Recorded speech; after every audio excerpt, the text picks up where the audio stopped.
Hey guys, today we're doing a review on the Zombie Horde structure deck. I was hoping to get this video out on Halloween, but that's just not how it worked out. And today is just as good as any other day anyway, I suppose, considering the structure deck releases in OTS stores today, and it becomes legal tomorrow. So, whatever. First, I'm going to go through the new zombie cards, and then I'll talk about some of the reprints and whether or not this structure deck is good and whether or not you should buy it, who should be buying it, etc. So let's start off with Tatsu Necro. It is a level 3 zombie tuner that says, if this normal summon slash set monster would be used as synchro material, one monster in your hand can be used as one of the other materials. If you do this, all materials that are for that summon are banished instead of being sent to the graveyard. You cannot special summon monsters except zombie monsters. Okay, so first right off the bat, this card does have to be normal summoned to use its effect, but it is a pretty cool effect. Not many cards can really do this. It allows you to use a material from your hand for a synchro summon. Unfortunately, those materials are banished. A lot of zombie cards are working using banished cards now, so that's not the worst thing ever. My problem is the restriction they put on this card, and that's going to be a common theme throughout this video.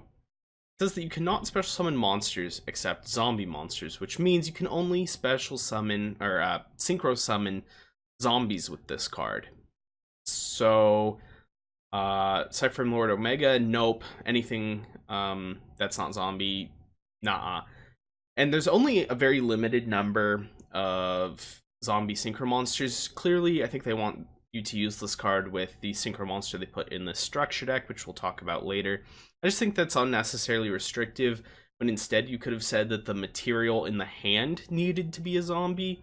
That restricts this card to zombie type centric decks, whilst opening up the extra deck for them. I just think that there's so little you can do with this card that I'm not sure it's really even worth running. I mean, maybe it is, but you do have to burn your normal summon on it when you could be normal summoning Solitaire or Unizombie. Next, we're going to talk about Necro World Banshee. So, Zombie World in the field zone cannot be destroyed by card effects. Also, neither player can target it with card effects. So, if you want a a Zombie World centric deck, I think this is a pretty reasonable effect to have in a card. Its other effect is a quick effect, where you can banish it from the field or graveyard, activate Zombie World directly from your hand or deck. You can only use this effective Necro World Banshee once per turn. Again, another very excellent effect to have for a deck that is Zombie World centric.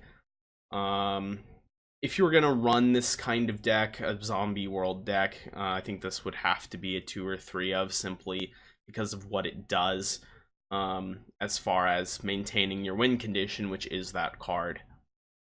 It's got, it's level 4, it's an 1800 body. It's not the most useful thing by itself on the field, unfortunately, but it's a solid card, and I think in the future it could see a decent amount of play for these kinds of decks, for sure. We're going to talk about Glow Up Bloom, which is a level 1 tuner.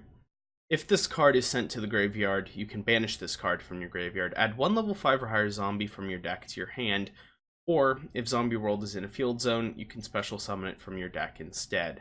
Also, in either case, you cannot special summon monsters for the rest of the turn, except zombie monsters. I think the restriction on this one is fairly reasonable. It can either search, or if you have Zombie World, special summon a level 5 or higher zombie straight from your deck or hand. And that's pretty strong, especially given the boss monster that we're going to talk about next. But in general, I think it's a solid card. If you're going to be running a Zombie World deck, you definitely want this card. It does suck a little bit that it's level 5 or higher. I understand why it is, because there are a lot of very good level 4 and level 3 zombie monsters. Overall, I'd say just kind of solid. The fact that it's a level 1 tuner, I don't think is super relevant. There's a lot of great zombie tuners that are higher level, and I think in general, level 1 isn't super relevant for a lot of the synchros you're going to be wanting to make. I like it. Definitely one of the best cards that are introduced in the structure deck.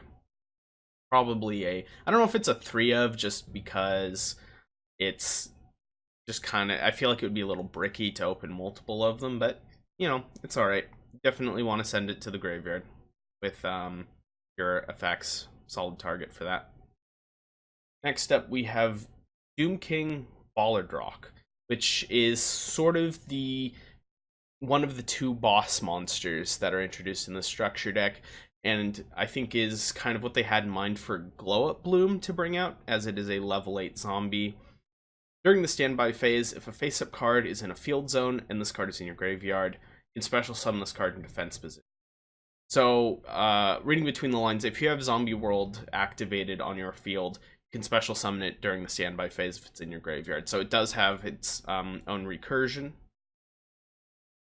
You can only do that once per turn.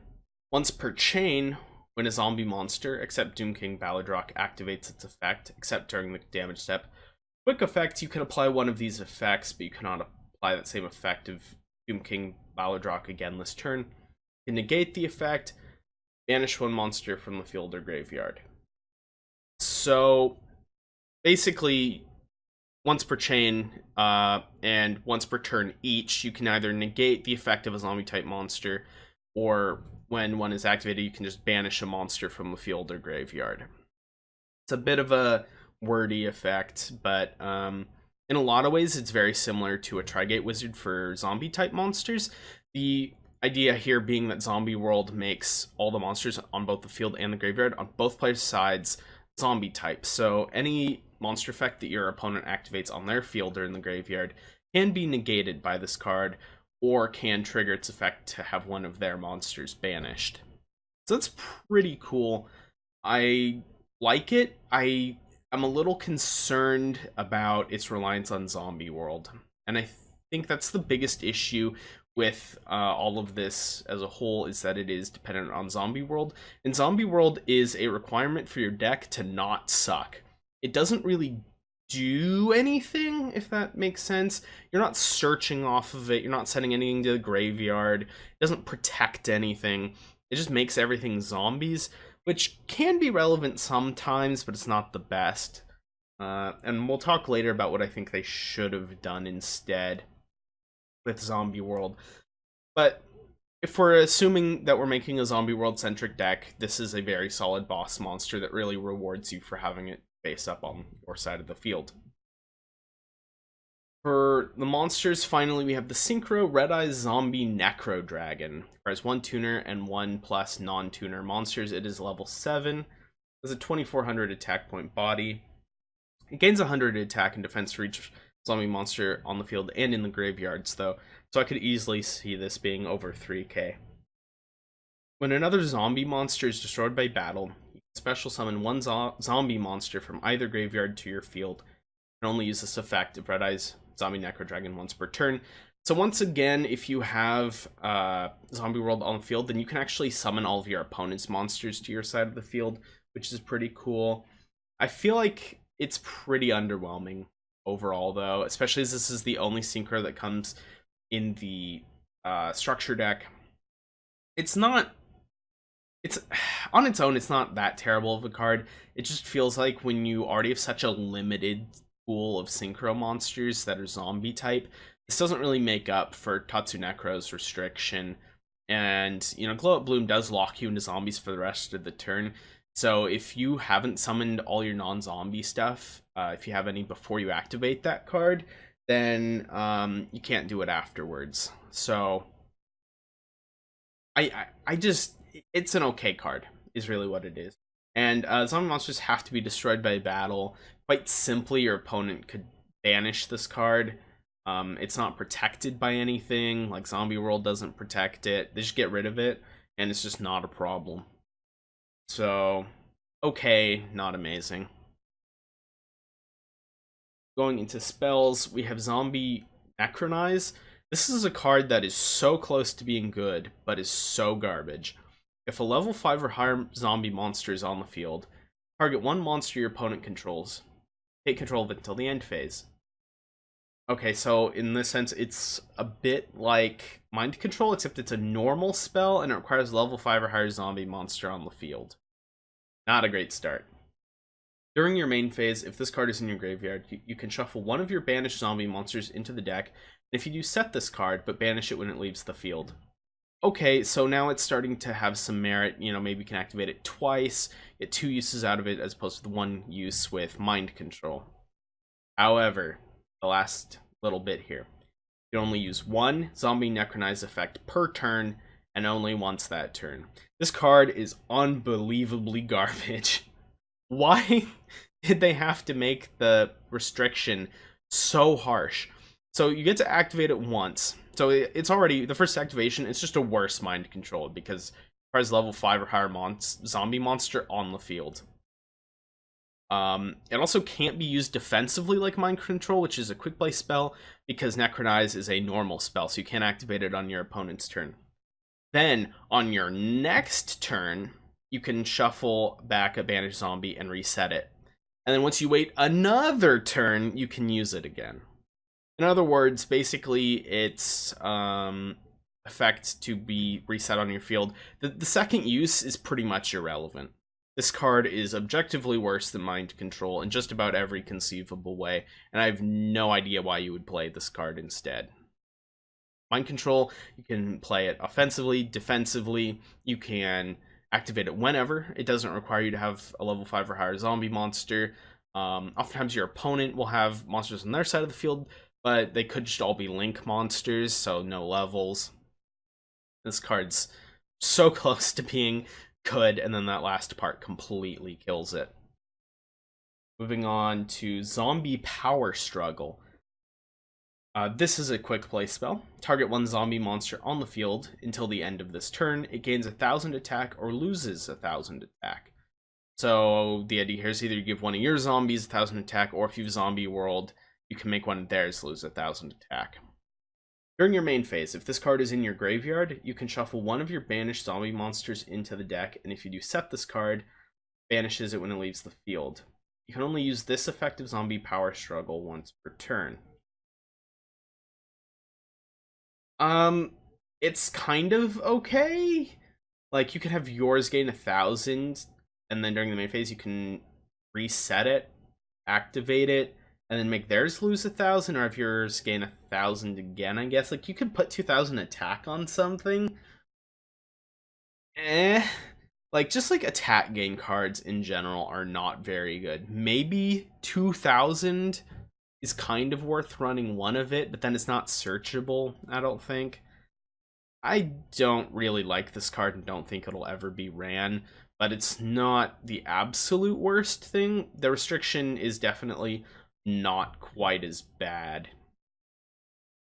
Just simply because the effect that you can only use once per turn is the second effect, so you can activate the attack gain or loss twice a turn.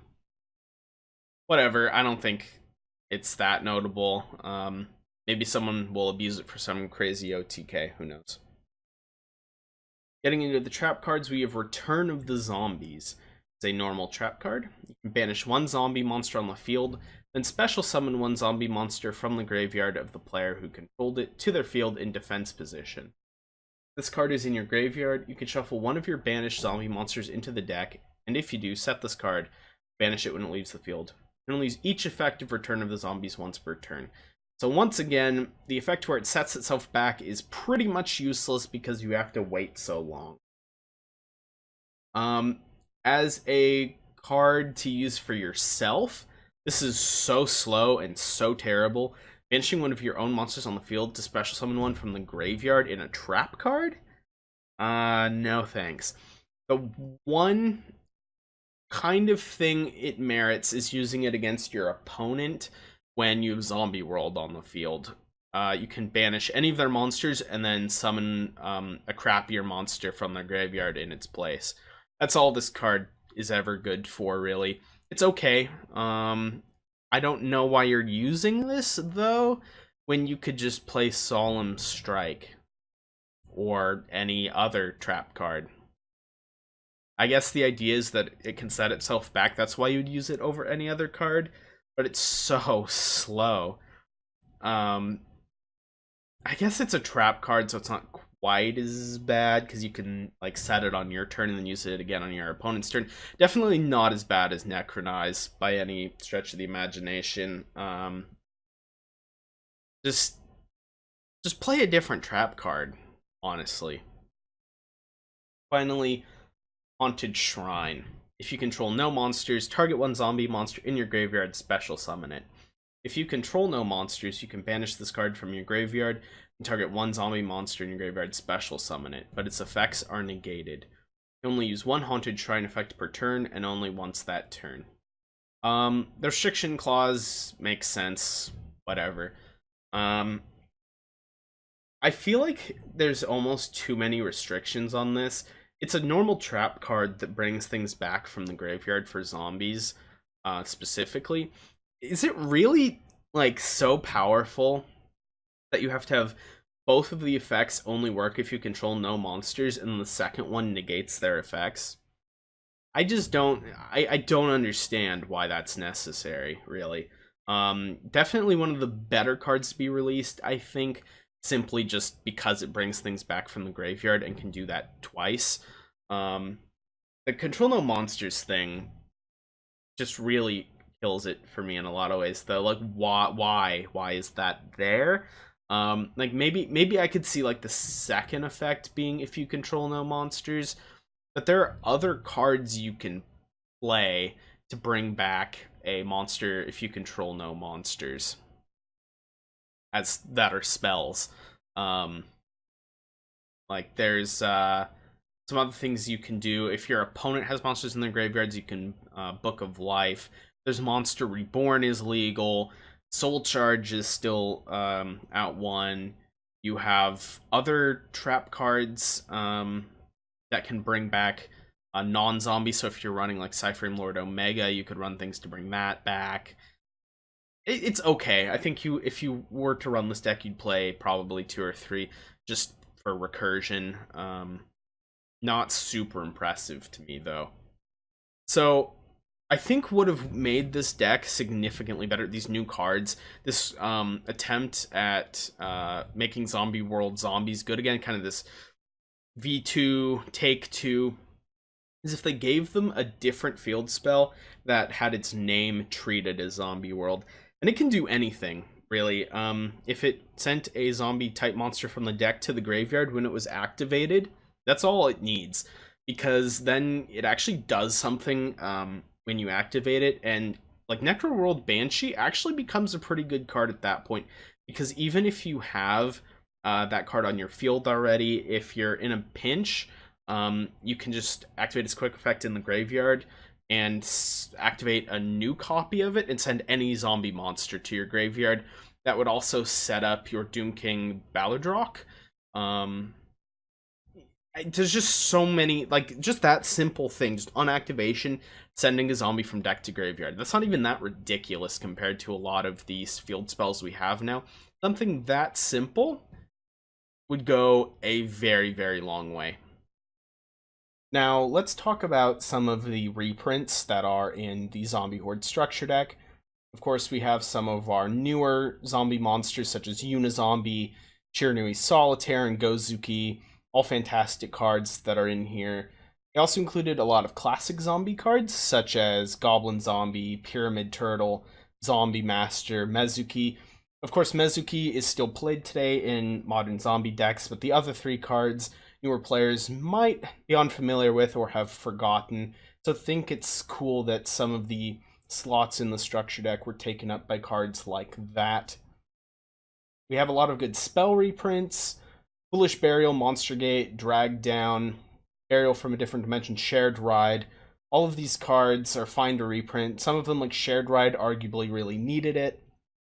Going into the trap cards, we have Anti-Spell Fragrance, Mask of Restrict. These are both floodgates that could always use more reprints. They've already been reprinted a couple times each, I think, so they're not huge attractors to this deck, but if you're a newer player, those are cards you might not have. There's also Metaverse in here, if you're into that. It's really only seen any play in Altergeist, but it's there regardless, just getting more of that card into the card pool. you know, who knows how longer we'll have terraforming with us, so that might become a more commonly used card in the future.